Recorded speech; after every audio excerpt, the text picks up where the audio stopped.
I have never thought of my world as small before.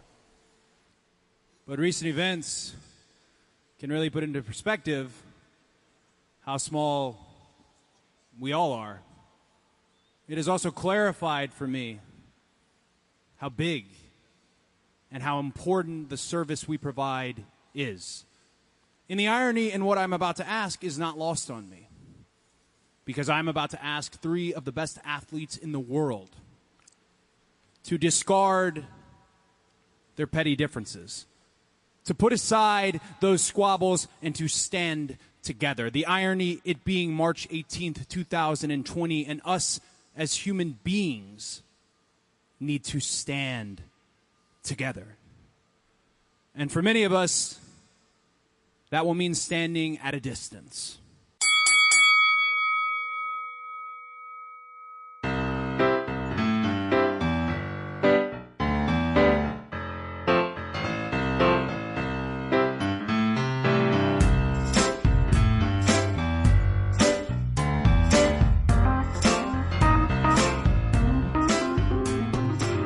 Welcome to Talk AEW, the AEW podcast from goombastomp.com and tiltmagazine.net. My name is Ian Goodwillie, and we're here with the editor of goombastomp.com and tiltmagazine.net, Ricky D. What's up, Ian? Hope you had a good holiday. Happy holidays to the listeners. This is going to be an exciting show. So stoked. Another great year of wrestling.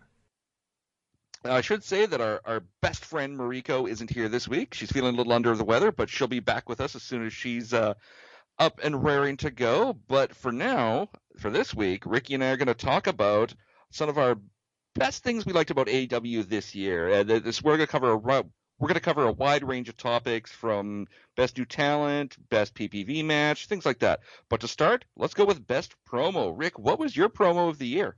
Okay, so I just want to make sure I understand this talk spot here. So when we talk about promo, we talk about the wrestler sort of like being interviewed, shooting the shit, not one of the vignettes that we get for, say, for example, like Darby Allin went to Black and White and he's burning down a church, right? Yeah. I think something like, don't get me wrong, Dinner Debonair, amazing. I wouldn't call that a promo. That's more of a skit scenario. Don't get me wrong, awesome as hell, but not quite what we're talking about. What the best promo is this year. I was thinking about this, and I don't want to pick the same answer as you. So I'm going to go with something that I don't think you thought of, because a lot of people forget about this, but it's when Cody Rhodes addressed the audience about COVID-19 in the first episode when they had no audience present. And it opened with Cody. It was this far shot of Cody, like the furthest shot they can get of Cody Rhodes in the ring. He looks so small. And then they eventually zoomed in on his face, and he delivered the speech addressing the situation about coronavirus and the fact that they believe that wrestling, AEW, their shows, is a form of entertainment. And right now the world needs entertainment, and they want us to take our mind away from our troubles and just relax, sit back, and enjoy the show. And I thought it was such a classy move on the part of AEW, and I thought it was such an amazing speech delivered by Cody Rhodes. And it's one of those moments in the history of television I will never forget, because the thing about AEW is they did such an amazing job, and a better job than their competition, when it came to putting on a wrestling show week after week, and actually 2 wrestling shows, plus a bunch of pay-per-views during a pandemic, and still doing a stellar, killer, amazing, incredible job. I mean, I can't argue with that. I mean, that promo was a hell of to address the situation, and it worked extremely well. I mean, it was an incredible moment. I think that, I mean, I don't know that their competition did a terrible job necessarily of it. I think WWE has kind of kicked into high gear, especially once they got the Thunderdome set up in place. I think they really found their footing. But at the same time, yeah, I think off the bat, AEW probably did a better job. I think WWE just, it took them longer to figure things out. It was rocky at first, especially with WrestleMania, whereas AEW just kind of like figured it out right away, like putting the wrestlers in attendance as like audience members, for example, so they had some sort of like ambiance and noise coming from the seats. Having them shoot everything in Daly's place in one location made it easier. So I think that they were just for whatever reason, better prepared. And yeah, they did a really good job. And I'm not, again, it's not entirely like a promo. You know what I mean? It's not exactly a wrestler selling themselves, but it's still like a speech delivered in the middle of the ring. And he's still somewhat in character, although he's not because he's breaking the fourth wall. I just thought it was really, really, really classy. Well, I think the situation may have been easier for AEW. WWE is a much bigger machine than AEW. So trying to reorganize something like a WrestleMania where you've got this event that they've had 6 figures worth of people at in the past, trying to adjust the whole thing. I think the difference is, I mean, WWE was pretty much in the same place the whole time too. They were in the Performance Center for most of it, and then they moved over for the Thunderdome setup. But I think the difference between them was, I think AEW accepted the reality of it a lot quicker than Vince did, because Vince was trying so hard for so long, particularly with WrestleMania, to try to not have to do what he was being told he had to do. Like, it wasn't like WWE had a choice. They had to. They couldn't do things the same. And I felt like Vince took a lot longer to accept that than Tony Khan and his crew did. Like, I think there was an immediate acceptance of the new reality at AEW, and they just figured out how to make it work. And that's what caused so long to drag into trying to find something that worked at WWE, because it took them longer, and they kept acting like it was only going to be a couple of months, where AEW is like, nope, we understand we're in this for the long haul. We know this is the new reality. We're going to make it work. And I think that immediate acceptance of that new reality, I mean, that's what that promo was about, right? Like, that was Cody coming out and saying, we understand what's going on. We accept the reality. We get it. We'll make it work. And that was the genius of it, absolutely. Now, I do have a special mention, but I'm not going to mention it until you pick. Oh, well, I'm going to go with, for me, the best promo of the year was not when Jade Cargill came out and interrupted Cody, because that was just, she's terrible. I don't know, still don't understand what her point of her is. But when Brandy came out and went after Jade Cargill, that was the best thing Brandy's done in the entire existence of AEW, period. It was a killer promo. She just tore Jade apart. There was so much just anger and rage in it. It was, I loved that moment for her, because I think it just, there was so much of Brandy's charisma in that she has. I don't think she gets to show off in the right way a lot. And it was such a great moment. Loved it. Totally agree. It's not my special mention. It's on my top 5. I just thought it was amazing. I totally agree with everything you've said. But my special mention, and technically I think it is the best promo, it's when Eddie Kingston walked into the ring right before the big match with Jon Moxley. I don't know. It was like, give him an Oscar. The dude was so intense. You know what I mean? Like, it felt so real. Like, you could feel the emotions. It's like his whole entire wrestling career, his whole entire life, all of his problems, everything he's worked for, he just let it all out. It was all there. He was just, like, completely naked and vulnerable. And it was intense. I mean, and not just him, but even, like, the way Jon Moxley reacted to his big, huge... Man, I don't even know what you would call it. It's like, it was a promo, but it wasn't like a monologue. I guess it was sort of like a monologue. It was this delivery of just these feelings that this man has been holding back for like years and years. So I think between Brandy's promo and Eddie Kingston, like, I think by far those were the two best. I just had to pick Cody for the reasons I just explained. I just thought it was a very special moment for the history of television and for wrestling in general. I can't disagree with that. I would say for Eddie, the problem with picking one of Eddie's promos is every promo that man delivers is pure gold. He doesn't get on a mic and not deliver pure gold. Do you know what I mean? Like, he's just, that moment, I think you're right. I think it stands above the rest of them. But goddamn, you could literally look through Eddie Kingston's work in AEW over last year, and frankly his wrestling career, and pick out any promo and put it up against anything anyone else has said, and it will stand up. Because he's just so goddamn good on the microphone. Like, it's just, If we are going to give out an award for the wrestler who delivers the best promos in general, we could just give it to Eddie Kingston, because I think you and I will agree. Yeah, no, I will argue with anybody who disputes that. I cannot find anybody in wrestling who delivers a better promo than Eddie Kingston, and anybody who says otherwise, honestly, is not paying attention to the man. Like, they don't get, like, he's just always so raw and intense, and like even just listening to him on Dynamite this week when he came out and was working commentary, and he was sitting there with every time Tony Schiavone said something, he was down his throat. But every time JR said something, he was so nice and cordial to JR. It was this weird balance of him being friendly to JR and then switching gears on a dime and just jamming it back down Tony's throat. And even in those subtle moments, even in those little moments, so perfect. Like he does not get enough credit for the quality of promo guy he is. Yeah. Okay, so I guess now we can give out an award for the best vignette, the best cinematic. What are we going to call it? Oh, let's call it best vignette. I like vignette. I think vignette is a good term. It covers a variety of potential backstage segments. Well, I think we're going to agree on what the best one was. Well, I mean, it's going to be the dinner debonair. Exactly. Like MJF got an award from the New York Times for that. Like it was pure. It wasn't just what it was. It was the surprise of what it was. No one in wrestling, no one watching, if they say they saw that coming, they're lying to your face. No one saw that coming. That just came out of left field, blew everyone's minds, and then went away. That was one of the most unexpected things I've ever seen in my life.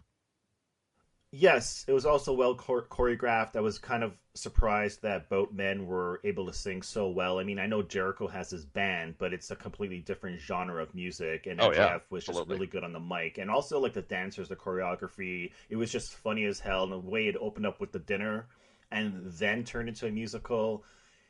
Most unexpected moment of wrestling 2020, guaranteed, the biggest surprise, and hands down, it is the winner.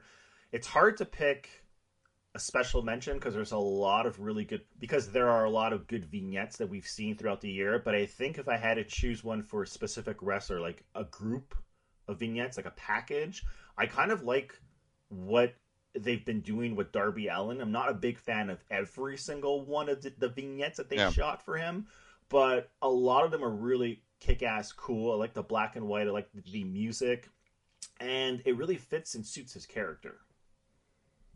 No, I can't argue with that. They're presenting an image for him.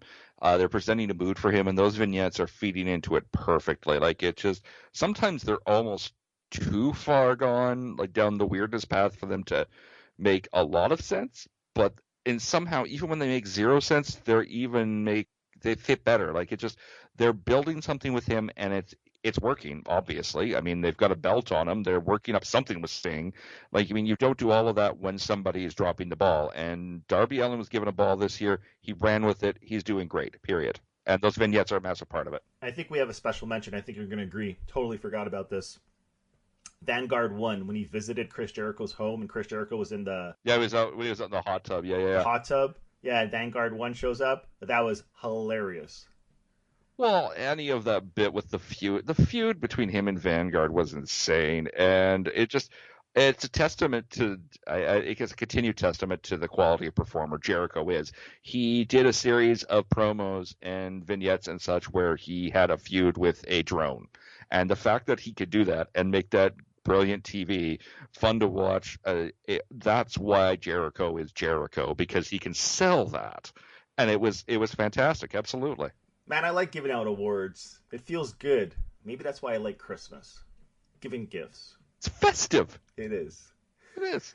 I'm really excited about the next two categories. So we got Best Breakout Performer, or Performers, because we can pick a tag team. And we have Best New Talent. And just so our listeners are not confused, so new talent means someone who debuted in AEW in 2020. The first wrestling match, the first appearance was in 2020. Breakout performance could be someone who was part of the roster in 2019, but really only broke out in 2020. So I'm going to let you start. Okay. All right. Let's go with breakout performer first. I'm going to say for them, breakout performer in 2020, I'm going to say, honestly, I'm going to go with Orange Cassidy, I think. Knew it. His 2020. his 2020 was solid. Like, he came out of the gates, like, he was a little quiet off the start in AEW, particularly because he was filling more of a managerial role with Best Friends when AEW got rolling. But even throughout the pandemic, like, when he got into that feud with Chris Jericho, that got interesting really fast. And again, part of it's Jericho. Jericho's willing to do the job to put over a younger talent. That's what makes him Jericho. And you gotta give Cassidy credit. Like, he's picked up some steam. I don't know that AEW has necessarily done everything they can to capitalize on that yet, but he's built something in 2020 that I think is going to carry him through for the foreseeable future with them.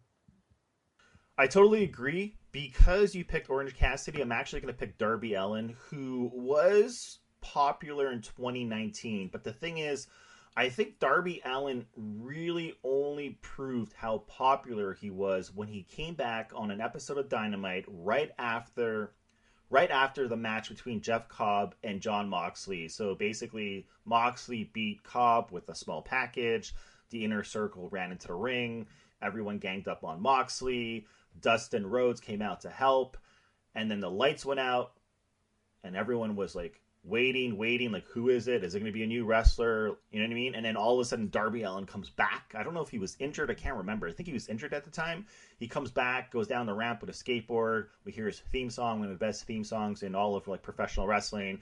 And I think it was that moment when he really took off. And then we started getting the black and white vignettes, and he started getting, like, really kick-ass matches. He fought Moxley in one of the best matches on Dynamite for the championship belt. He had 2 matches with Cody Rhodes, one on a pay-per-view, one on Dynamite, both excellent, especially the one on the pay-per-view.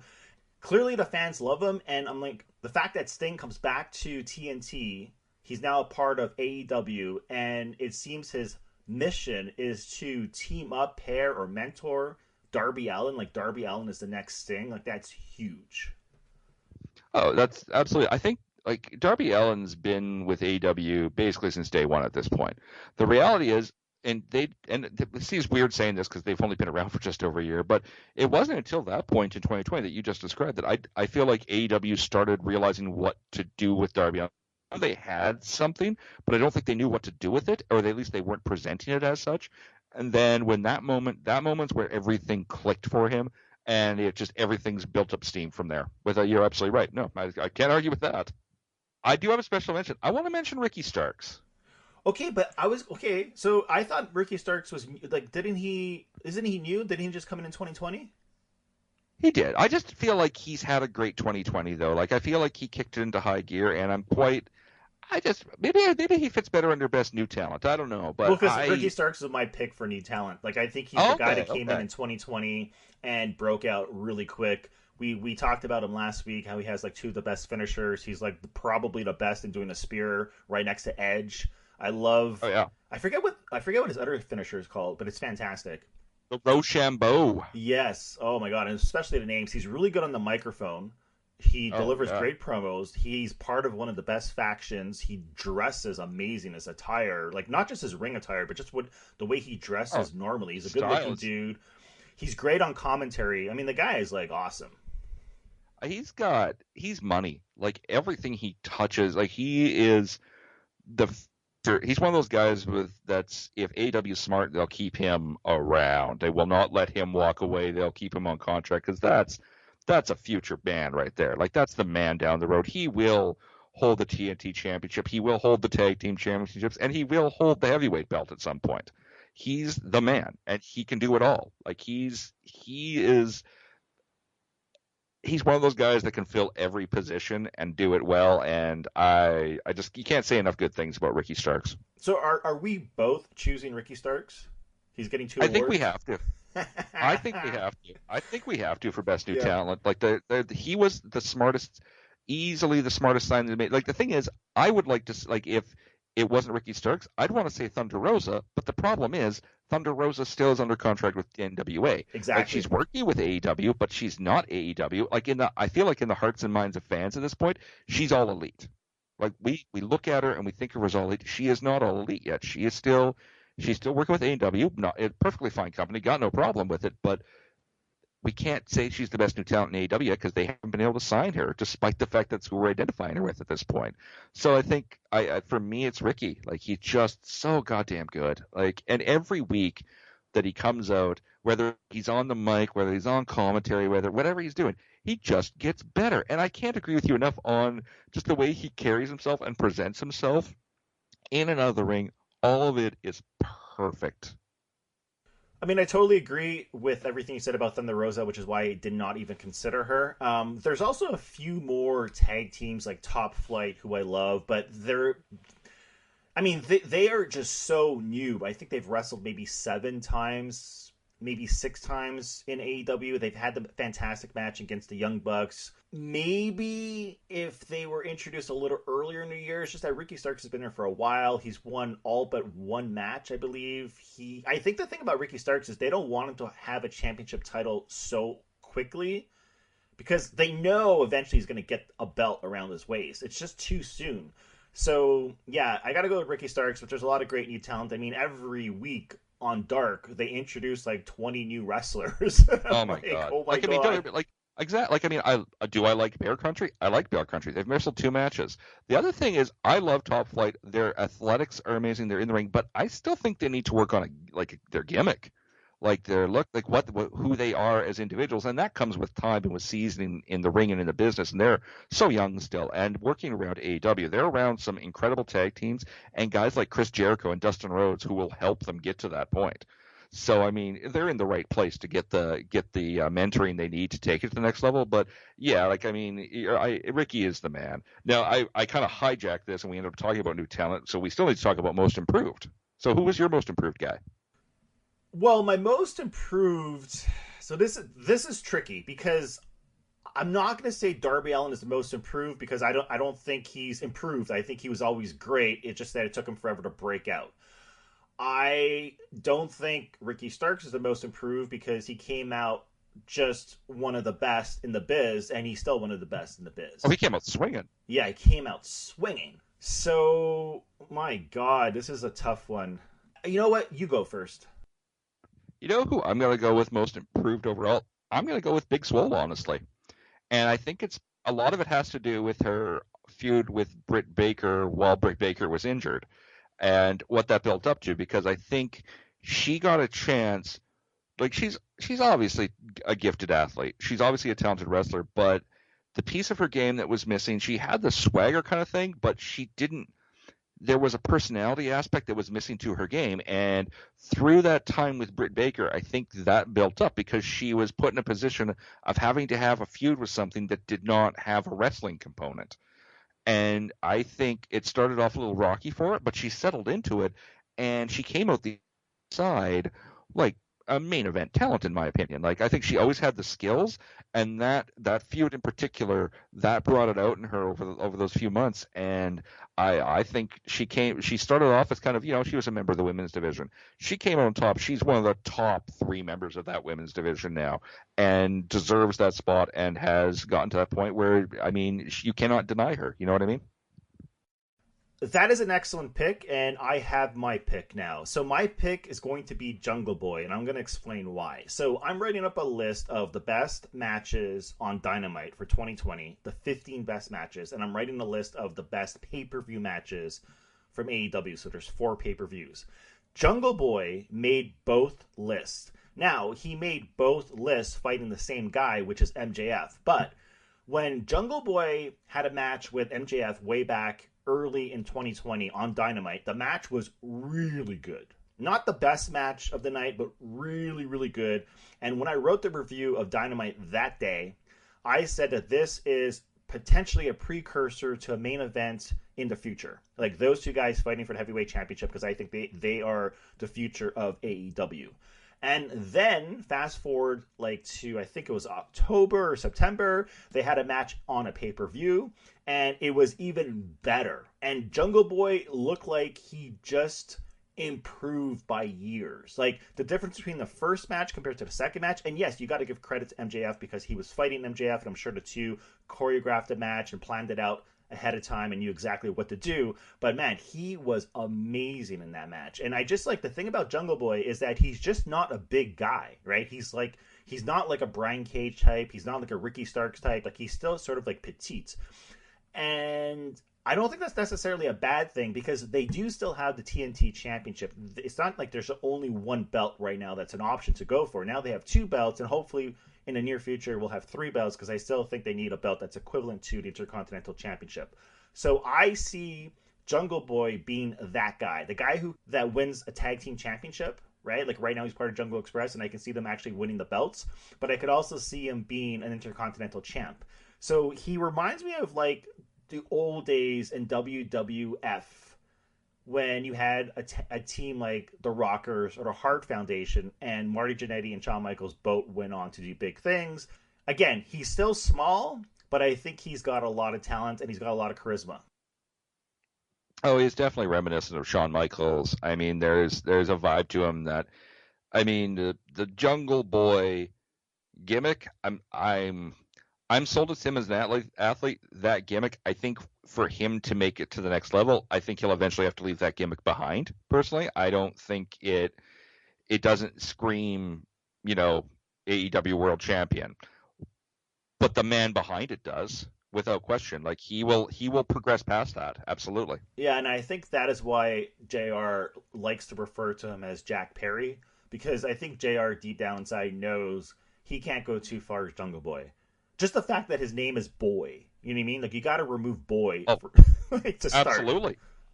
Absolutely. Like it just kill it. I can't agree with that more. Like the name, I'm like I don't even know what that. Like when I hear the name Jungle Boy, I'm not even sure what I'm supposed to take from that. I think I think he's going to come to a point, and we're not honestly. I think we're closer to this point than a lot of people realize, where he's going to have to leave. Hopefully leave Jurassic Express and Jungle Boy behind and progress. Right now, Jungle Boy has the style, but that gimmick is just it's hard to take the gimmick seriously. It just really is, and I have the same problem with Luchasaurus. Luchasaurus, obviously a talented guy, obviously a ton of skill, but it's hard to take a dude in a dinosaur mask wrestling seriously.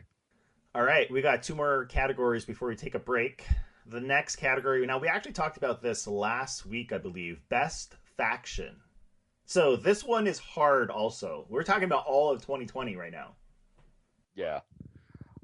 Well, I think you and I have talked before about this, but I think we're both in agreement that Team Taz is probably the best faction in AEW, but at the same time, have they had the best 2020 out of any faction?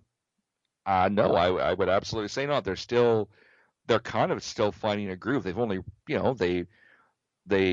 he brought in Brian Cage, Ricky Starks jumped in, Will Hobbs recently joined, Hook is involved now in some fashion, still not completely clear on that, but they're great, but they're still becoming a force. And you know what, I would be, the Nightmare Family's around, but I don't know what the Nightmare Family even is at this point. It's just this big amorphous blob of individuals. The Elite obviously doesn't exist anymore in any capacity. They're gone. They've never officially said on a show that they're gone, but they're gone. I think even the Inner Circle, the Inner Circle had a decent 2020, but even that, I have trouble saying the Inner Circle because the only goal they've had. Yeah, so here's what we're gonna split. So I have a special mention which I think you're gonna choose, but I'm actually gonna choose the Inner Circle. So before we get to you, let me explain why. So yeah, towards the end of 2020, the Inner Circle's not been the same as the start of 2020. But the thing about the Inner Circle is they have grown. They've had character journeys and character arcs. They've had the amazing matches like the Stadium Stampede. They've had the whole thing with MJF. We already discussed the Dinner musical. The fact that they have such a great roster. Yes, it would be nice to see Santana Ortiz wrestle a bit more, but let's not forget that they had, I think, one of the best matches on Dynamite, the parking lot brawl. Jericho's had a lot of great matches. Sammy's had a lot of great matches. I mean, even his match with Darby Allin, a lot of people forget how good that match was. Now we're going to have Jake Hager versus Wardlow to start off 2020, which is fantastic. So I think, all in all, when you look at 2020 as a whole from start to finish, I think they are, in my opinion, the best faction. They had the best storylines, or the most storylines are revolving around them. They had the most airtime. They had the most promos, etc., etc. My special mention, this might be your pick, is a faction I absolutely hated at the start, and now I kind of like, and it's the Dark Order. Oh, yeah, that's my pick. I mean, I'm going with Dark Order. I think they've had the best 2020 out of any faction, just because I think they're a cohesive unit. Like what they do together. I think bringing in Brody worked for them. It made I think bringing in Brody Lee made them be taken more seriously as a group off the bat. But I think he's so far distanced. He's been gone for so long that I think at this point, I don't think bringing him back will add anything to it. I think actually, if anything, it might hurt them. But you look at where they are now and how they've grown, and I think Anna Jay has added something to their group. I think John Silver and even Alex Reynolds has kind of as a teammate, as a tag team member with John Silver, they've kind of kicked things into high gear. And even I love the fact that on commentary they've started referring to 5 and 10 because they've been teaming as 5 and Dime. At this point, I would kind of like to see. Honestly, I think the only weakness in the Dark Order to me right now is, oddly enough, Colt Cabana, because he follows them around. He's still not technically part of the group, so I don't know how that works. Like, he either is or isn't. And they kind of drop that storyline. He's just sort of there, a hanger-on. I don't really feel like he adds anything to it. I think he could do better as Colt Cabana on his own.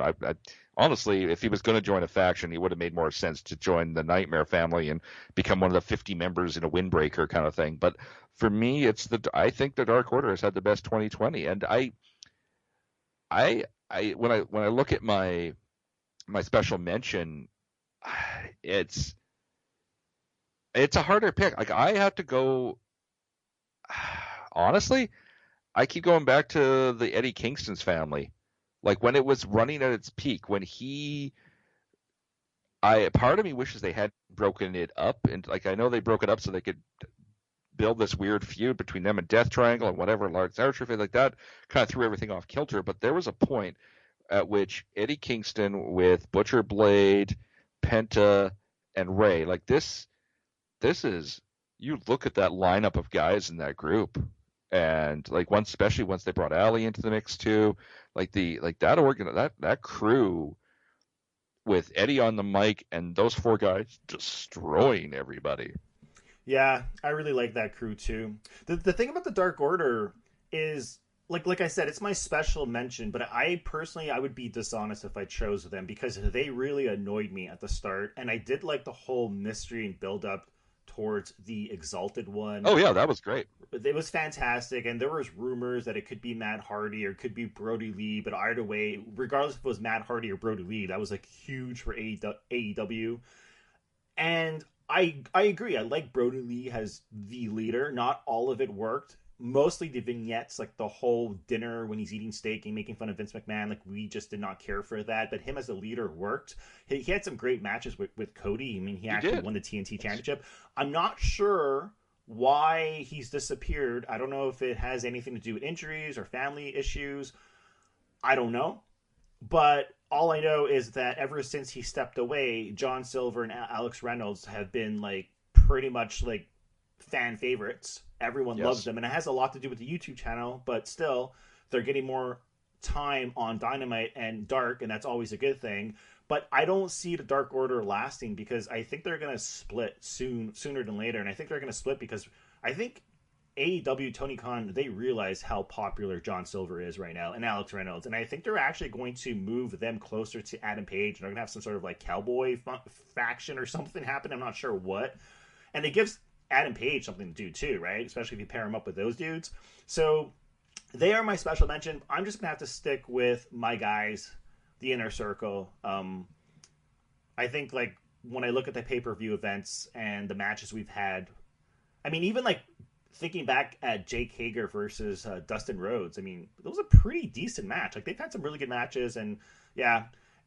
All I got to say is that AEW has like the greatest tag teams and has some really kick-ass factions, and I can't wait to see what happens in 2021 with Team Taz.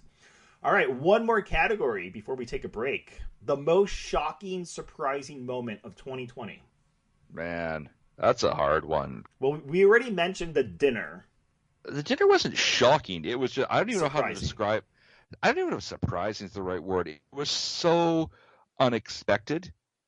Like it just, I don't even know what happened. I think my mind immediately wanders to Sting appearing like that.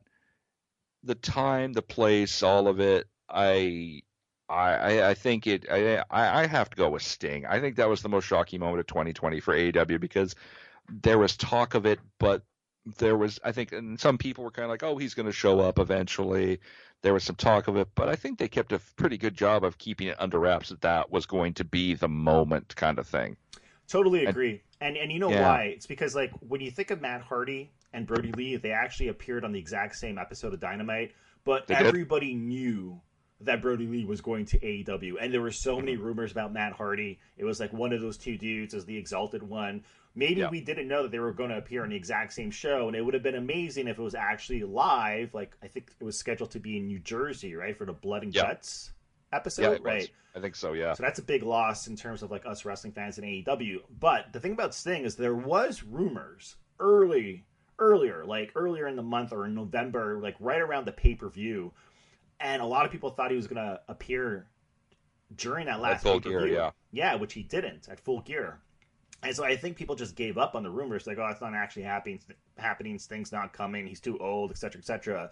And when he appeared during that episode of Winter is Coming, I mean, it was the biggest pop for me personally. Yep. It was the biggest reaction AEW ever got out of me, sitting on my couch by myself watching wrestling. I thought I was like a crazy person, just screaming and yelling and jumping up and down, and like I was like a little kid, right? I already mentioned that Sting is like my favorite wrestler. Watched him growing up back in the WCW days when he had bleach blonde hair and a surfer look. And of course, I became a bigger fan of him when he changed his look. It became sort of like the Crow with the face paint and what he has basically right now.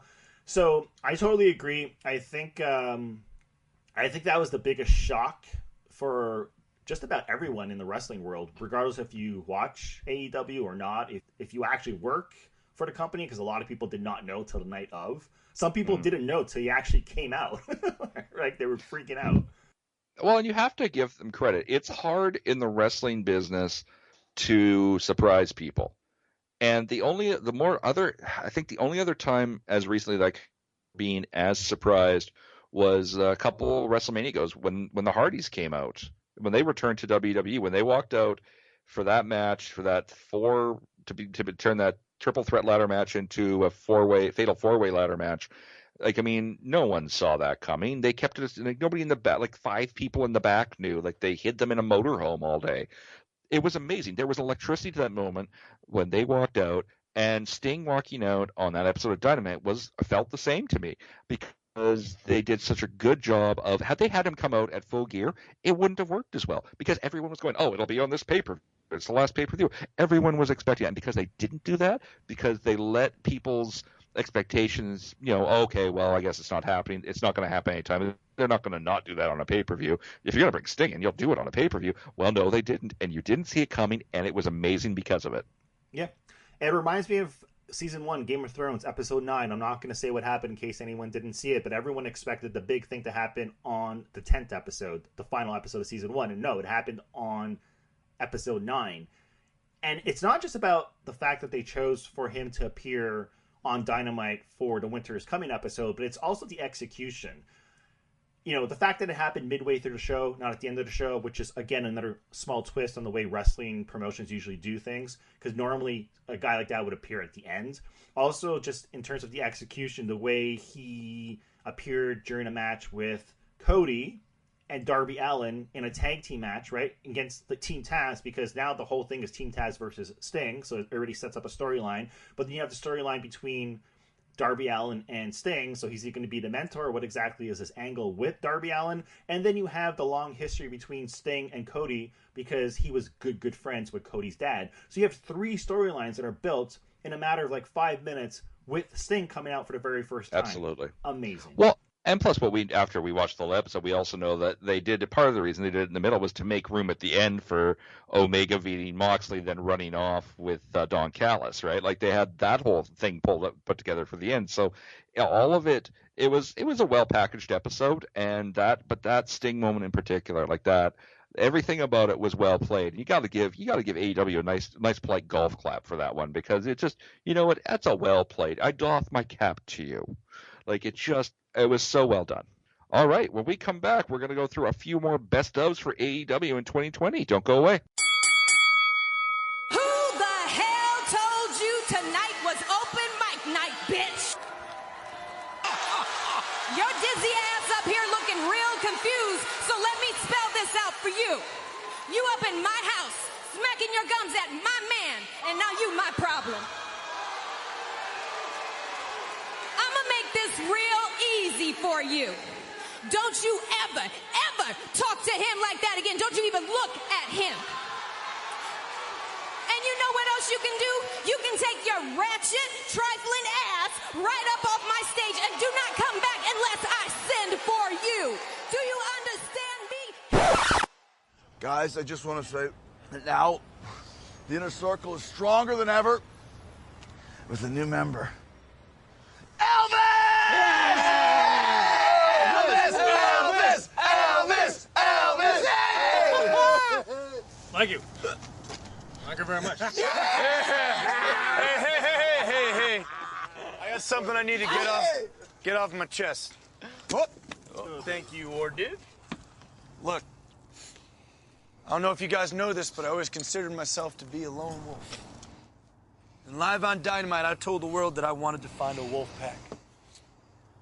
And God, I have. I love you guys. See, when I think about an answer to that question, I go back in time. I go back in time and I remember when I was looking for the break.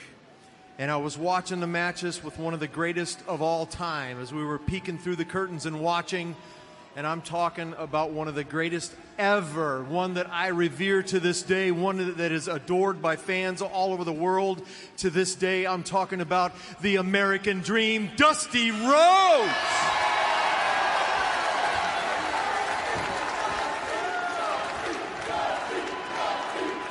God rest his soul. Dusty, that's a Dusty chant, that's right.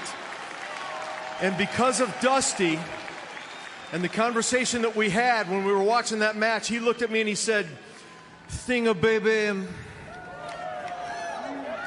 we gonna put some color on your face. We gonna put some color on your tights, color on your boots. I want you to glow in the dark, baby. And then I'm gonna put you with the nature boy, Ric Flair. And we gonna get funky like a monkey, if you will."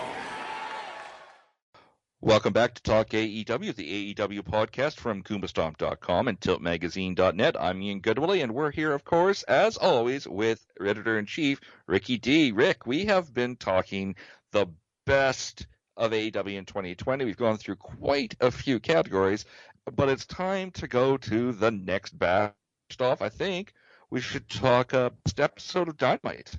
So, I was up all night long writing my article about the best matches on Dynamite for 2020, which meant that I went through all of our reviews from 2020, all the episodes of Dynamite, right?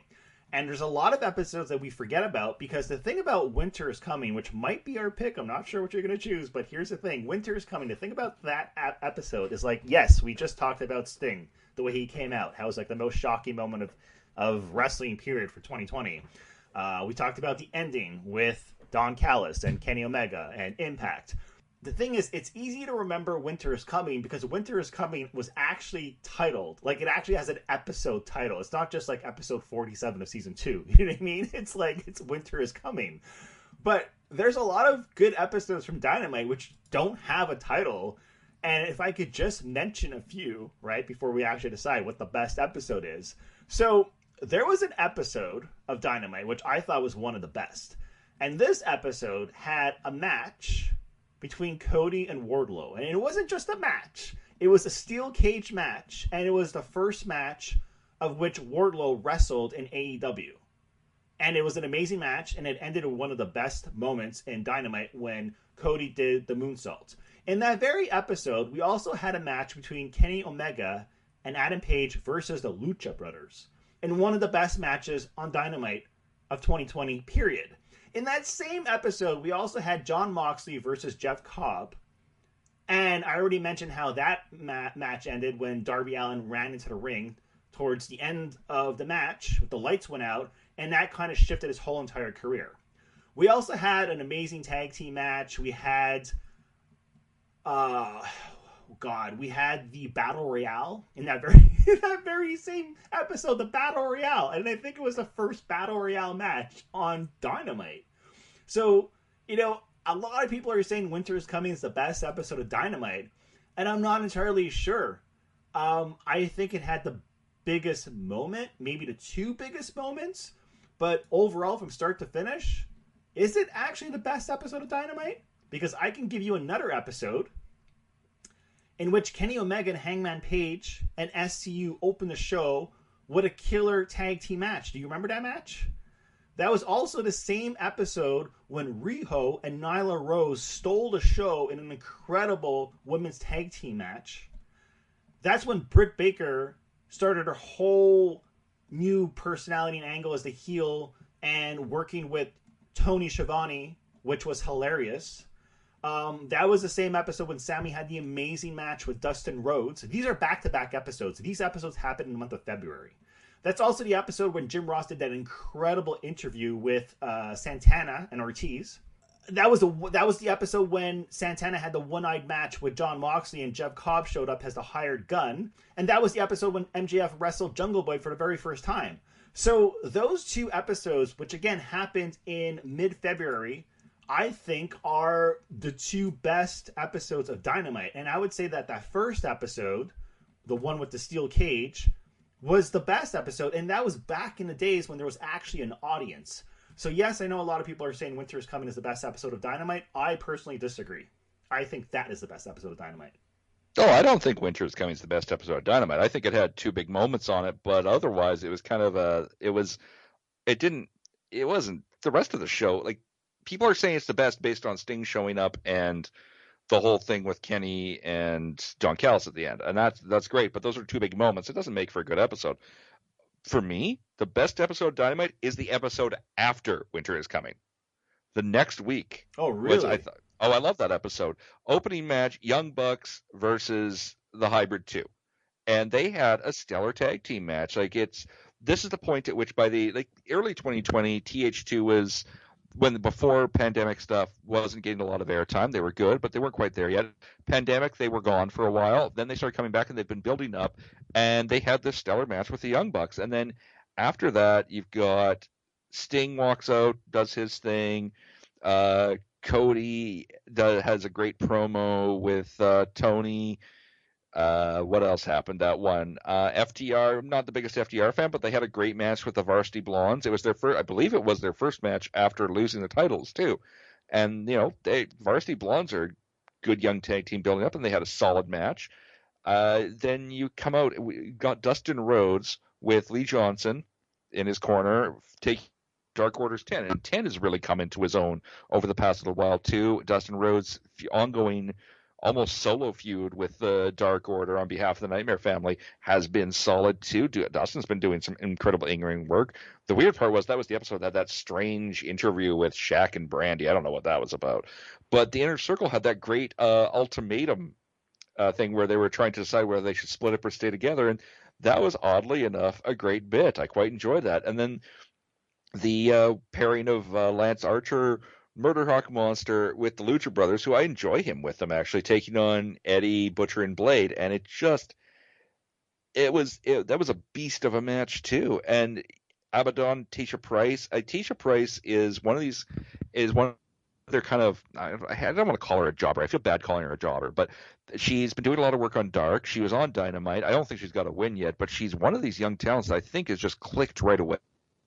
And that match with Abaddon, when Sheeta came out at the end to help her because Abaddon looked like she was going to eat her face or something. I don't know.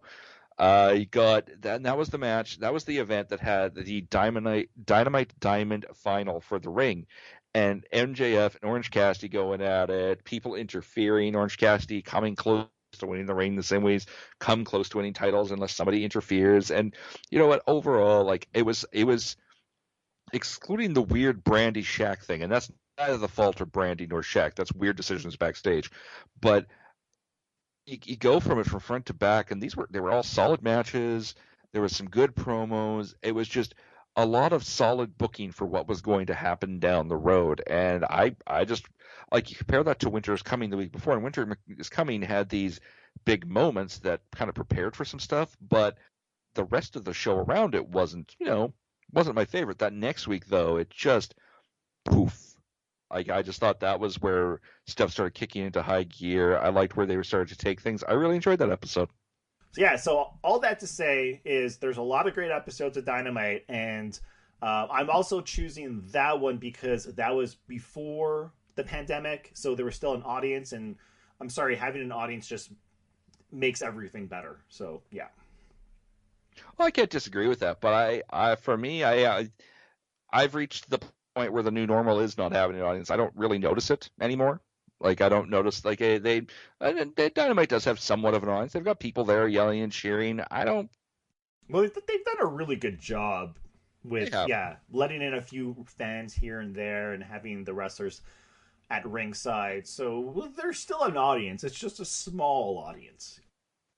When I go back and I watch stuff like when the WWE Network throws on a pay-per-view from a year ago, let's say, because they often throw on like when the Royal Rumble's coming for the weeks before that, they'll throw on previous Royal Rumbles, right? And when you watch one of those and there is an audience, I feel weird about there being people in the stands now. Like I'm so used to seeing when we reach that point that the stands are full again, I'll have to get used to that again. I'm at a point now where I don't notice they're not there and I don't miss it. Like I'm used to the new normal. It doesn't affect me anymore. And I think that's part of the reason why I look at that one on December 9th and I go, that is a great episode of Dynamite. And I don't notice that there's only a few hundred people in the audience anymore. It's not something I think about anymore for some reason. I think I just got used to it. So the thing about having an audience, and maybe I'm wrong, but I think I might be right. So a lot of times when you're watching Dynamite matches, for example, you'll notice a wrestler, and this happened a lot with the Joey Janela Kenny Omega match from about 2 weeks ago, where you see the guy setting up to get hit, right? He's clearly standing in a position for like 30 seconds, 60 seconds, and he shifts his body a bit, so he's in a better position for, in this case, Kenny Omega to land whatever move he's going to land on Joey Janela. So we know wrestling is scripted. We know it's predetermined. But it's just, come on, guys. Can you make it look even more fake? And I think by having the crowd, you have better camera movement. You have more options. I think that they don't have as many far shots and crowd shots because there is no crowd. And so, therefore, the camera captures a lot of, and I'm not going to call them mistakes, but a lot of things that the wrestlers have to do to set up whatever it is that they're going to set up. That's what I've noticed on Dynamite since the pandemic has hit, that the big difference for me, it's not necessarily always that the wrestlers are doing something wrong. Like you hear What's-His-Face on his podcast always bitching about AEW. What's the guy's name again? Cornette. Thank you, Jim Cornette. But I think it has a lot to do with the cameraman also. Like, the camera is not supposed to be on a specific wrestler at a specific point in time, or wrestlers when they're setting up something that's going to happen in about 30 seconds or a minute. I could be wrong, but I think that's sort of like happening because there isn't a crowd. But anyways, I digress. I don't know. I see what you're saying, though. I understand where you're coming from. I think that particular match, I don't think it was a well-booked match to begin with. I think the problems you're talking about are there, but I think they could have fixed that with just better booking in general. But I think it was something I was noticing about when I was going through AEW's Twitter feed after Dynamite. Not Dynamite, after Dark, and all the still photos consistently seem to be taken from the same corner. And I kind of look at it like they're from the same angle over and over. It's very similar angles, very similar positions. And I don't think that I see what I think the camera angles are a problem, but I don't think it needs to be. I don't think the issue, if they are changing it because of the audience, I don't think they should be. I think better camera work in general, like placing the cameras in better positions, better general camera work, and changing the booking would alleviate most of those problems. Like if it's because of the audience, and you could be correct about that, that's a cop out on their part. Like they could be doing something a bit differently to fix that quite easily. It's like making a short film, and so you have your close ups and your far shots of the actors, and every so often you can cut to a close up of an object on the table to avoid any sort of jump cuts or continuity errors, right? So with wrestling, when there is a crowd live, a lot of times when they perform like a big move and you want the crowd to pop, what do? They cut to the crowd. And by cutting to the crowd, it helps them to avoid showing mistakes or wrestlers setting up the next move or whatever it is that they're doing in the ring, because you can cut to the crowd. When there's no crowd, I mean, I guess they can cut to the wrestlers standing by the ring. By the time of the Joey Janela match you're talking about, there is a crowd. Like, it may not be the biggest crowd. They're doing cuts to crowds. Which has helped, and I've noticed that's helped since they started letting people in. But it's still a smaller crowd, and it's still not the same. So I think it does. I'm not saying it's an excuse. I'm saying they can do a better job. Like the Joey Janela Kenny Omega match, I thought was like the worst match on Dynamite. Oh, easily, yes. Yeah, I do think it helps having a crowd. Anyways, so the only disadvantage I have here is, or actually we both have a disadvantage, is none of these episodes that we've decided to be the best episode of Dynamite that we're going to give an award to has an actual name, and I don't know the actual number. So yeah, I don't know either. Yeah, do your research, guys. Yeah, if you want to figure it out, you guys can guess. Call it. We can just make up names for it. I'm going to call mine Ted. Well, for yours is easy to remember because Winter is Coming was December 2nd, so just add 7 days. Whatever episode was that happened on December 9th. My episode, you have to Google Steel Cage Cody Rhodes. But you see, at least that's a memorable match, though. So that actually, the next topic we have on our list was best AEW Dynamite match. Are you going to pick one of those matches from one of those episodes as your best AEW Dynamite match? Okay, so like I said, I'm actually writing an article which has, I think, the 15 best Dynamite matches. There's so many great matches. It's insane. And I'm undecided as to what I want to call the best match, so I'm going to let you start. Oh, the street fight. The Best Friends versus Santana Ortiz street fight, for not just because Meltzer gave it 5 stars, though he was right to. Not just because it was, a sufficiently brutal match, but because, and in some ways it makes me sad to say this, it was the best use of Santana and Ortiz in their entire AEW run. I'm not sure. I could probably count on, that match was months ago, and I can count on one hand how many matches Santana and Ortiz have had as a tag team since then. It's absurd. It's goddamn absurd. But that match showed exactly why they should be respected as one of the best teams in the world, as are Best Friends. And I think Best Friends don't get enough credit as well. It was 2 great tag teams in a stacked tag team division coming out and showing why they both deserve to be in title contention at all times. They are amazing teams. They put on an amazing match. It was wrestling at its finest. And I agree with you completely. Like, I do not envy your position going through and trying to pick the 15 best matches. That's hard. I chose it as my number 1. Yeah. Oh, you did? Yeah. but I have a special mention. Though. I have a backup. Yeah. Because I knew you were going to choose it, so I was like, I got to have like my own choice, right? So it's not boring for listeners. So number 2 on my list is the 30-minute Iron Man match between Pac and Kenny Omega. So this was when we still had a crowd. It happened in Kansas City. It opened up Dynamite. This was the opening match of the night. They went 20 minutes before taking a commercial break. And I'm always complaining about how they take the commercial breaks at the wrong time. Not in this match. They took the commercial break just at the right time. Of course, Kenny Omega and Pac are incredible wrestlers, so we had 2 great performances. We had a killer DDT to Kenny Omega outside the ring. Pac did his brain buster. He flew over ropes. Like, you name it. It was just incredible. There was a lot of near pinfalls, so it was just a really fun match. And of course, it lasted 30 minutes, and so they continued the match. And of course, Kenny Omega wins the match. But the point is, the callback to Bret Hart and Shawn Michaels from WrestleMania, what was it, like 12, I think. Something like that. the two competitors in the ring. And also, it told a story because that's when Kenny Omega and Adam Page really started to separate. And so it really continued to add fuel to the already rocky relationship between Kenny Omega and his tag team partner, Adam Page. And so it did so much. It wasn't just a great match. It wasn't just a great way to open up Dynamite. It wasn't just one of the best matches ever on Dynamite. It wasn't just an Iron Man match and the first Iron Man match on AEW, which is historic. It was great storytelling. And so that to me is my number 2 pick. And yeah. To answer your question, though, my number 3 match, and a lot of people disagree, but it is number 3 on my list is Cody versus Wardlow, the first ever steel cage match in AEW. And it's not just because of the moonsault, it's because of the story being told. The story between Arn Anderson and MJF, and the history of Arn Anderson, and the history between Arn Anderson and Dusty Rhodes, the dad of Cody Rhodes, and what was happening inside the ring and outside of the ring with Brandy.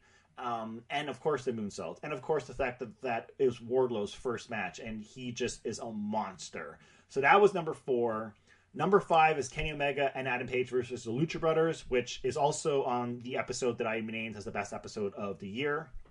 And number 5 was Jon Moxley versus Kenny Omega, which of course was at Winter's Coming. You know, my only knock against that steel cage match, and it's not even a bad thing. It's just somebody has to lose. And it made sense for Cody. Cody had to win it for the storyline to work. It was just for Wardlow to lose his first match like that. I wish he had a couple of like other matches in AEW before that he could have picked up victories going into it, and that his first match wasn't a loss. Do you know what I mean? That continues to bother me because he didn't. After that, it's not like he wrestled a ton because he was MJF's bodyguard basically. And he followed in the ring. He didn't wrestle a lot, so it took a while longer than it should have for him to build up some momentum. And I always wish that prior to that match, he'd had 2 or 3 warm-up matches with just jobbers or something. Like, it doesn't have to be anything crazy. And he just buried 2 or 3 people to build up that he was a monster before Cody walked into that ring with him. And, he looks like a monster, but for that to be his first match, I think if they'd had that little bit more of a build in Wardlow's character and his in-ring skill leading up to it, I think Wardlow, the match, I think would have benefited from it as well. But I think Wardlow's character overall in the long term would have benefited from it too. That first, it was an awesome match, but I wish for him, for his development's sake, he'd had a couple of wins leading into it. Also, I'm not going to read out the whole list. I just recommend listeners go to goombastomp.com to read the article. But the Nyla Rose and Riho match also made my list, which was also on the episode of Dynamite that I chose as my best episode of the year, and the MJF versus Jungle Boy match also is on the list. Those are all great matches. I think people's problems with Riho, I think people need to go back and watch that match to remember how talented Riho is. But I think people's problems with Riho is that because she splits her time between Japan and the U.S., and then obviously the pandemic kind of got in the middle of that, but because she splits her time, she was a rough first champion for them in the early going, just because she wasn't around that much, and there wasn't. But at the same time, she is a talented wrestler. She and Nyla Rose had such a great match together, and it's hard to deny her skill. It's hard to deny how good she is. So that was the top Dynamite matches. What about top pay-per-view matches? Best AEW pay-per-view match of the year. What was your pick? Okay, so I had to pick Kenny Omega and Hangman Page versus the Young Bucks for the Tag Team Championship. This, to me, was a 5-star match. And again, it's not just because of how amazing these 4 men are in the ring. It's because of the story being told. From bell to bell, this was just great storytelling, and I love the psychology behind the match. The inner workings of breaking up what was then the Elite. I don't know. The thing about this match is a lot of people complained there was too many near falls, and I wrote that in my review when I reviewed Revolution. I think it was at Revolution, right? I think so, yeah. Yeah, it was Revolution. But I just think this match is too good. Like, there's too many highs that you can overlook the few flaws. So, yeah, I just I love this match. And the thing about this match is Kenny Omega probably was the mastermind behind the match, like in terms of like how it moved and the story being told, although he barely had any highlights compared to the Young Bucks and Adam Page. It's odd to say that, but you're right. Like he was there, but man, Adam, they all put on a hell of a show. That was a great match. Because he was the best friend in between Page and the Young Bucks who were feuding. And so he was in this awkward position. And so the way he played it and his acting, his performance, it was fantastic. Mm-hmm. No, I can't agree with you more on that. That was a great match. For me, this is going to sound absurd. I'm going with the Chris Jericho, Orange Cassidy, Insane Mimosa match. I don't even remember what the full name of it was. Wait a minute, was that a PPV match? That was a pay-per-view match. Oh, snap. That was a great match. It was a great match, and it's a testament to, number one, Chris Jericho's ability to put almost anything together and make it work. A testament to both of their skills in the ring, but it was to me a brilliantly absurd match that with an insane gimmick. Let's throw it like they pitted orange juice versus a little bit of the bubbly. I don't even know what to do with that idea. Like that's, to me, and the whole thing just came together. It was two talented wrestlers just making this insane gimmick work, and I love that. I love seeing wrestling matches like that. My article right now currently has 8 matches listed, and that is on my list. It's near the top. Now, mind you, I can easily switch the order. Like I can switch number 2 to number 5. I love most of these matches equally. I just happen to put the tag team match as the best match of the year. But for me, like if I had to give a special mention, and it's not my number 2, it's not my number 3, I think it's my number 4, it's the Stadium Stampede match. I love this match. I know a lot of people don't really like cinematic matches. I'm actually a person who usually complains about cinematic matches. This match was a mix of cinematic and just like pure wrestling, like a pure brawl out in a football stadium. But man, Adam Page came out on a horse, chasing Sammy on a horse in a football stadium. I could not stop laughing. This was the first pay-per-view during the pandemic. And I remember I ordered the pay-per-view. It cost me like $50 or some craziness. And usually I would order pay-per-views with friends or family, so we split the cost. And I was like, I don't care. I'm so depressed. This pandemic sucks. Yeah, and so I was stuck at home for like weeks and so depressed. And I watched the Stampede match. And I found it like to be one of the most entertaining matches in like forever on AEW. It wasn't exactly a masterclass of wrestling. You know what I mean? Like it was goofy and over the top and just weird, but it worked. And I just loved it. It was a great way to cap off what was a great feud between the Elite and the Inner Circle. It'd probably be my number 2. Insanity in the best possible way. And I think there was a lot of people who were complaining about it. I don't think it was a hell of a match, and it was unique, it was inventive, it was creative.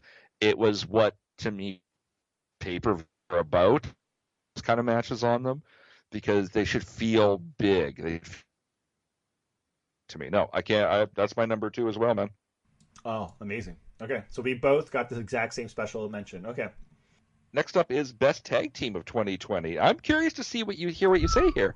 You're going to hate me, because I really, really want to pick a tag team, which I know we both love, but I'm actually going to have to pick the Young Bucks. Because at the end of the day, as much as I want to mention Best Friends or Top Flight or any of these other great tag teams in AEW, the Young Bucks had the best tag team match with Kenny Omega and Hangman Page at Revolution. The Young Bucks had some of the best tag team matches on Dynamite throughout the whole entire year. Their match with the Hybrid 2, their match with Top Flight, their match with FTR. They've just had fantastic matches throughout the whole entire year. And again, this is the best tag team of 2020, the whole entire year. And they actually eventually finally won the championship. So they currently are the tag team champions. I think that this is the boring answer, like saying the Young Bucks is the boring answer, but at the end of the day, like they're still the greatest tag team in the world. So I'm going to have to pick the Young Bucks.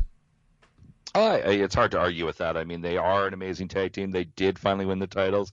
They had a great year. I mean, I want to pick Top Flight, but I can't because Top Flight is so new. They've only wrestled a handful of matches, and they're still young. They've got a ways to go. But I think what I love about Top Flight is I see the potential and where they're going to go, and it's amazing. At the same time, I would love to pick Santana and Ortiz. They're one of my favorite tag teams. They're incredibly talented, but let's be blunt, they barely wrestled as a tag team this year. Like how many matches? I would like to go back. I don't actually know how many matches did they have as a tag team this year. They might have had the match of the year, but they've had a tiny handful. So how can you say they had the best 2020 when they barely wrestled? The same goes for the Lucha Bros, one of the best tag teams in the world, but they didn't wrestle that much exclusively as a tag team this year, and I think that's a mistake on AEW's parts for both of those teams. I think, to be fair, wasn't Penta stuck in Mexico for a while? He was. Yeah, no, he was stuck in Mexico. That was part of it. Definitely there was pandemic issues that fed into that.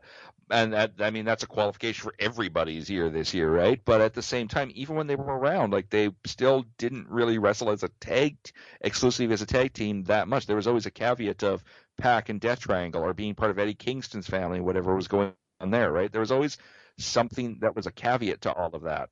So it's one of those things where it's really hard to go back and look at. They've got all these amazing tag teams, but some of them just didn't really have much of a presence as a tag team.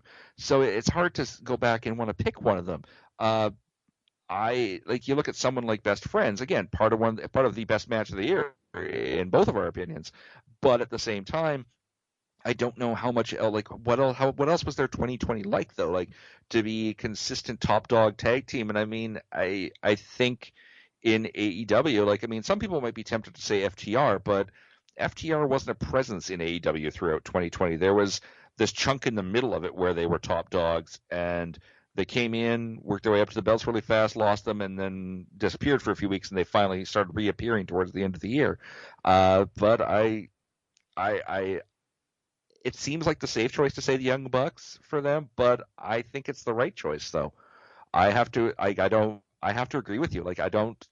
I don't see, the more you talk through it, I don't know how you pick anyone else. I don't know for AEW, even if they weren't the tag champs for the whole year, they were still the most consistently present tag team in AEW working at their level. Mm-hmm. It's not us picking our favorite tag teams. It's us picking absolutely who was the most consistent throughout the year. And you're absolutely right about us not picking our favorite. If I was going to pick my favorite tag teams, don't get me wrong, I love the Young Bucks, but they're not my favorite tag team in AEW by far. But, I mean, you can't deny the truth of the situation. You just can't. All right. 2 more categories, 2 more awards left to give out. Best Women's Wrestler of 2020. This is an interesting one because, again, a pandemic had caused some things. Like, Nyla Rose is a talented wrestler. She's good at what she does. But the vast majority of her reign, she was at home. And what was always weird to me about, I didn't talk about her really all that much on air either. It was kind of odd. It wasn't like she was cutting promos from home or something so that people would remember her. It just kind of, she was the champion, but she was away. I think for a lot of people, I think there's a temptation to pick Britt Baker, because I think Britt Baker is obviously talented, but she was also laid up for a large portion of the year. But she was laid up and still doing great work on the microphone that entire time. Her recovering training videos that she did with Rebel and Tony were nuts. There was some weird stuff in those videos, and I'm kind of sad they've kind of pulled away a bit from the Tony Britt thing, because I think there's still a lot more content to be mined there. Hopefully they come back to it at some point. Well, the thing is, Ian... the thing is, I'm going to pick Britt Baker, and I'm going to defend my choice, and here's why. Because this is sports entertainment, so there's the performance, the acting, the storytelling, and there's what the wrestlers do in the ring, the athletics, right? And the wrestling. And so, yes, she was injured for a good portion of the year. But when she was injured, she was creating the best storyline in the women's division. Oh, she was the most entertaining thing on the show. Period. Yeah, usually absolutely. When someone gets injured, they just leave, right? Like Brody Lee. Where is he? Is he injured? We don't know. But someone gets injured, they leave for whatever, weeks or months, and they come back. No, she stuck around, created this amazing storyline between her and Rebel, and the story and the feud between her and Big Swole. And yeah, she didn't really have great matches throughout the year, but she had decent matches. But she has her own talk show, The Waiting Room. She's by far the most interesting wrestler in the women's division, as much as like Thunder Rosa and Serena Deeb and all these other women, and you know, I already mentioned Big Swole, I think overall she's by far the most interesting because there's so many things going on with her, and she's always doing something new, and it's refreshing to see her on screen. Well, and this is the thing: is she like you want to say Thunder Rosa is like Thunder Rosa is a talented wrestler, and she's a thing on the mic too, but she doesn't work. She's not under contract with AEW. She's not an AEW wrestler. She's on loan essentially. I still am not complete. I don't completely understand Serena Deeb. Like I love her, but she's on the AEW roster, but she's the NWA champion, so I don't know how that works. Even like there's some confusing aspects to some of these people on the roster, and it's hard not to say Britt Baker though was kind of where I was getting to. Like I don't know how you say anybody but Britt Baker. Like she was the only women's wrestler with a storyline for about 6 months. I mean, I love Sheeta. Like she is maybe my favorite in the roster. I mean, she's a beast of a wrestler too. Yeah, but I just feel like, let's face it, it's not a knock on her, but she's not fluent in English, so she can't have the amazing storylines. She can't have her own talk show like Britt Baker. And I like her feud with Abaddon. Like that is really, really kick ass. But apart from her feud with Abaddon, she really hasn't had a great feud. That's exactly what I was just thinking too. This is the feud with Abaddon is the first time she's got to show her any personality in her character, because she's doing the whole I'm kind of half scared of her. She's this force of nature, and she's she's showing a lot of personality in it. And I look at it and go, wow, well she has that talent. Why wasn't AEW using that more in other? Not that she had to be scared of Nyla Rose or anything, but I mean, why not build up some storyline there? It was an odd choice not to use those aspects of her, but yeah, no, I understand what you're saying. So our final category is Best Men's Wrestler of 2020. This is a hard one. It's tough. Borderline impossible, really. There's so many talented guys on the roster, and then you have to go back and also bring in what were their presence like during the pandemic. Like Pac, obviously a top tier wrestler, but he was gone for 8 months of the year. So, I mean, can you really include him? You can't. So, like, he wasn't wrestling for most of the year, so you really can't say he's one of the best guys of 2020 then. And I'm sure he'd be the first to admit that. But wow, like, I mean, where do you start? Where did you start?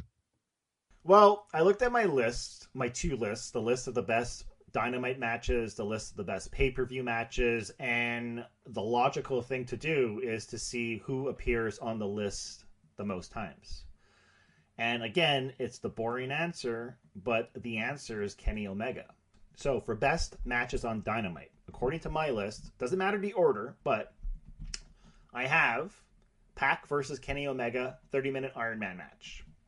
I also have Kenny Omega, Adam Page versus the Lucha Brothers Tag Team Championship match. So 2 matches on Dynamite. Oh, and sorry, also the match at Winter is coming with Jon Moxley when he wins the belt. And when it comes to the pay-per-views, well, there's all the tag team matches. There's the tag team match with him and Adam Page versus the Young Bucks. There's Adam Page and Kenny versus FTR. And wasn't Kenny Omega part of the whole Stadium Stampede also? Didn't he, like, throw Sammy, like that was him, right? He did the one winged angel on Sammy Guevara, like 30 feet from the stands. Man, Sammy has had a rough year, getting tossed off stuff. That he had a nasty end in that whole cinematic match at the Hardy compound. He got ran over by a goddamn golf cart this year. So you know, Sammy Guevara is my favorite wrestler, and I want to choose him. But the reason why I'm not choosing him was because his match with Matt Hardy at the pay-per-view was a complete nightmare. It pretty much ruined the pay-per-view for me. Like, just, I was really concerned and worried about Matt Hardy and his well-being. And he also had the fuck up when he injured Matt Hardy by throwing the chair. Oh, the chair. Right? Oh, that was hard. And I wasn't a fan of the last cinematic match between Matt Hardy and Sammy. Like, I know a lot of people thought it was fun, and there was moments that were funny, but overall, I just didn't think it was a very good match. It wasn't even a match. It was just like this weird theater piece that just was. It was a melange of things happening. Like it wasn't. There was a lack. There was a melange of gags put together to create that. I enjoyed aspects of it, but it wasn't very cohesive at the same time. There was just a lot of things going on, and some of them were just one-off gags. Some of them were in jokes. Some of them, like there was like a secondary. It got weird for me when Santana and Ortiz showed up, and then Private Party showed up, and then they were having like their own tag team match in the background while Sammy and Matt were roaming the woods. And he's had some great matches. Like he had 2 great matches with Darby Allin, one on Dark, Yes. one on the pay-per-view, but he didn't win a championship belt. Most of his run in 2020, he was paired with someone in the Inner Circle, like doing a tag team run. Yeah. So I want to pick him. I just can't. He's not there yet. And it's a boring answer, but I'm going to have to pick Kenny Omega. And I mean, he ends the year with the championship belt also.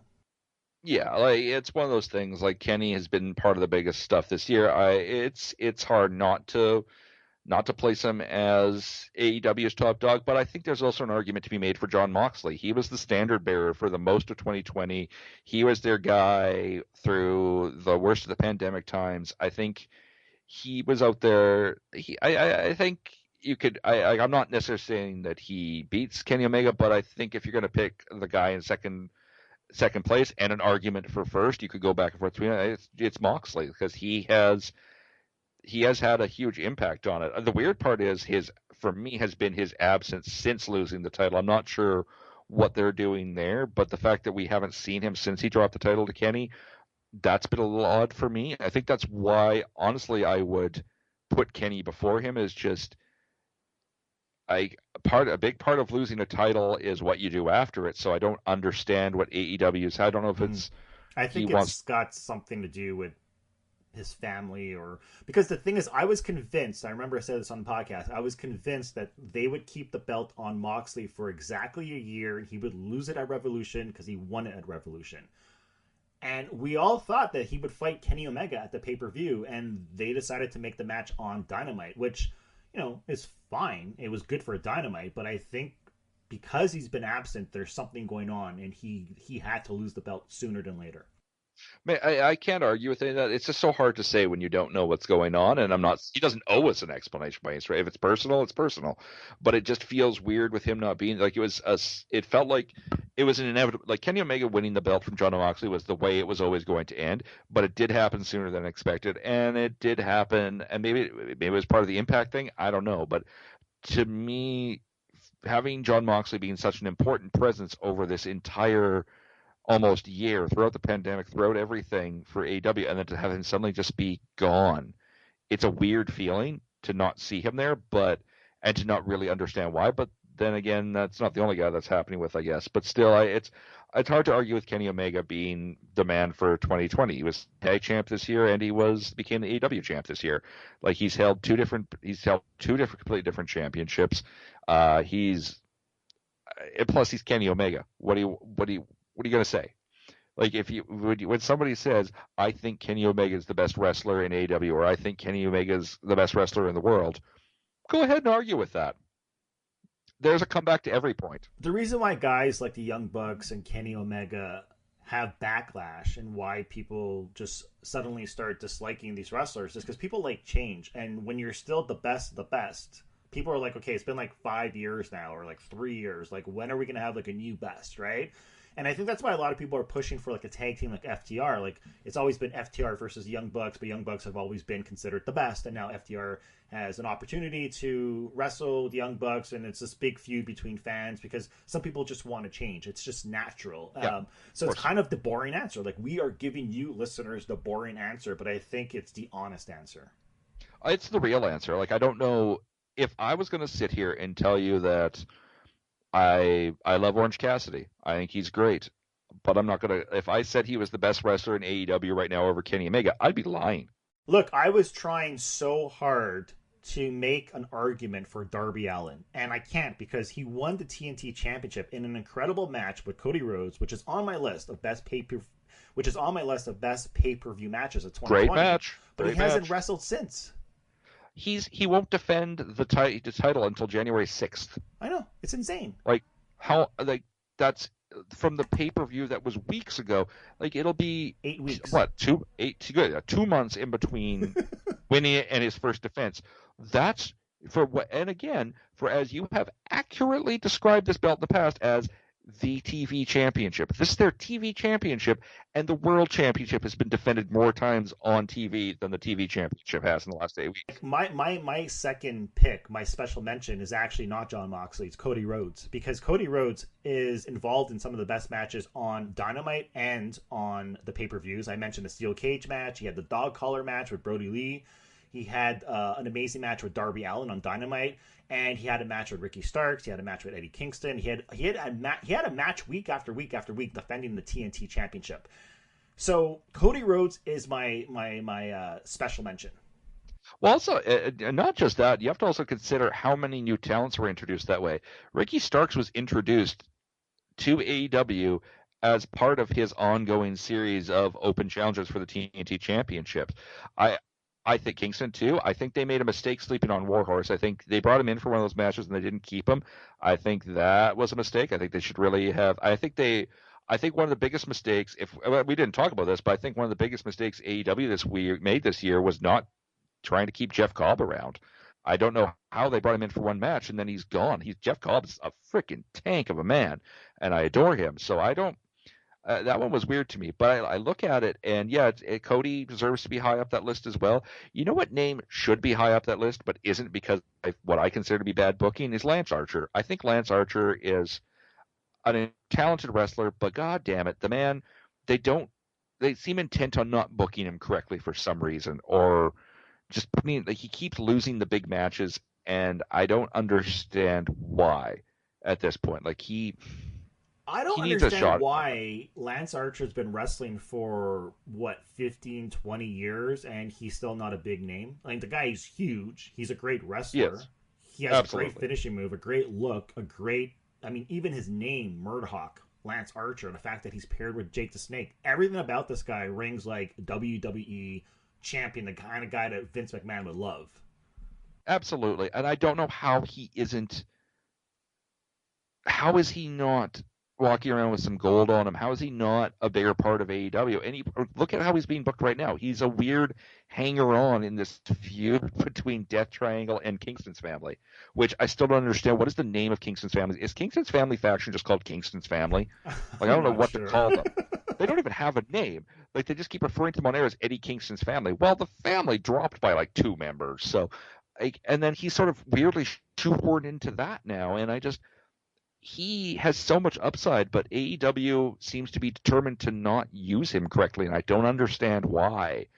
I don't get them. But anyway, he should be up on this list, but he can't be, because what has he done this year? What is the best pay-per-view of 2020? Oh, for AEW, Full Gear. Really? I love Full Gear. I thought that was a great pay-per-view. Even when it was slow, I thought it was awesome. John Silver and Orange Cassidy had a great match. I thought across the board it was a great pay-per-view. It was my favorite one this year for AEW. It is my second pick. What was your first? Well, it's I can easily swap my first and second pick, but because you picked Full Gear, I'm going to pick Revolution, because Revolution is when Jon Moxley won the championship belt. And just him winning and the emotion on his face and him talking to the crowd, and it felt so real. And it was also the match in which I fell in love with Orange Cassidy when he had the match with Pac. And that is the match that I show my friends. I remember I actually showed my nephew. I'm like, you got to watch this match. It's going to make you fall in love with AEW. That match is hilarious. And I mean, that is when I became a fan of Orange Cassidy. And if I'm not mistaken, that was Orange Cassidy's first big match on AEW. It was his first match. It was his first match. Also, Revolution is a pay-per-view that had the best match of 2020, which is Kenny Omega and Hangman Page versus the Young Bucks. Yeah, no, it's a solid pay-per-view all the way through. I feel like Full Gear settled into it. It had the right vibe to it, the settling to the groove. There were some aspects of it I wasn't a fan of, but I mean, there's always going to be something you don't like, right? I just thought they did a great job across for that one. I will say that one thing that wasn't on our list was best photo shoot of the year. And anyone who hasn't gone online and seen Dark Order's Christmas photo shoot, yeah, greatest photo shoot I've ever seen in my life. Go see Dark Order. Go online, Dark Order's Christmas shoot. It's amazing. I'm going to give a special mention to the Halloween episode. That was hilarious. Between with Dark Order, amazing. Their work outside of the ring is what I think I love the most about their photo shoot is the fact that everyone in it's all wearing the same like Christmas onesies except for Colt Cabana, who's wearing a slightly different one because he's not technically a member of the group. Also, there's a weird series of them of John Silver kind of dressed as Santa with all the different members taking turns sitting on his lap. It just the whole thing is messed up. You got to appreciate the Dark Order leaning into the weirdness factor now. Like they've become. They're not comedic, like they're not a joke, but they're having fun with it, and I appreciate that. All right, we are running long, but I'm going to ask you one final question. Your prediction for who's going to have the heavyweight championship at the end of 2021? End of 2021. Now that's going to be a hard question. Do I think it's still going to be a Kenny Omega? I think there is. I don't think it will be Kenny Omega, but I think there is a statistical chance that it might be Kenny Omega. I don't think he'll hold it for the entire year. I wouldn't be shocked if he dropped it. Somebody else held it through part of the year, and he picked it back up again to close out next year. But I'm gonna put the belt on. Oh my! I'm gonna take a long shot here, and I believe this is a real possibility. I'm gonna put the belt on Adam Page by the end of the year. Wow! I firmly believe that Adam is going to fall into this is going to be the year where they put him into a groove. Everything's done with the Elite. His tag team's over with Kenny Page. He's been relegated to this weird background player. But I think with the help of Silver and Reynolds, whether it's part of the Dark Order or they do their own thing, they're going to build him up into a major player. And I think he's going to be, by the end of the year, I think he's going to be champion. I'm going to take a wild guess, and I'm going to say it's going to be Sammy Guevara, and he's going to beat MJF for the championship. So you think that MJF will pick it up at some point during the year, and then Sammy will beat him for it? I think halfway through the year, somehow MJF is going to get his hands on the belt, and I think the Inner Circle is going to break up, and I think Sammy's going to win the championship at the end of 2021. But the feud will not be over. It'll be an ongoing feud between MJF and Sammy for at least like 3 or 4 more months. You know, I kind of hope that happens. That'd be good TV. Wild guess. Anyhow, I would watch that. I would support that plan. I like that plan a lot. Plus, I mean, I just like MJF and Sammy. I want to see them with championships around their waist. It's kind of a.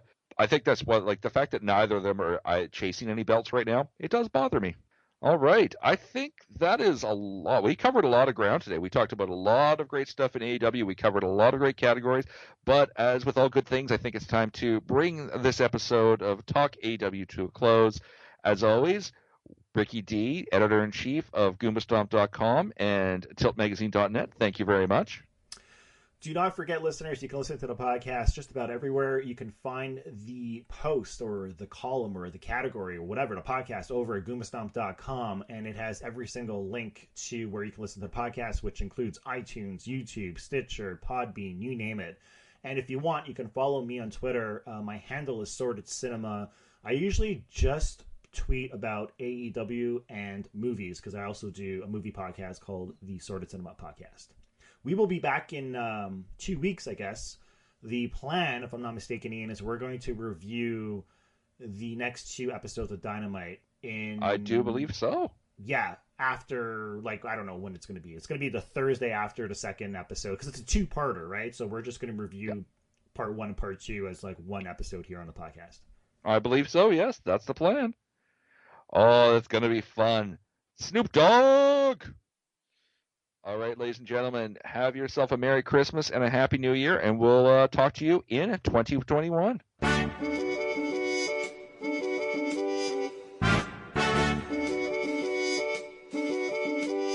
Like the wallpaper sticks to the wall, like the seashore clings to the sea, like you'll never get rid of your shadow, Chris, you'll never get rid of me.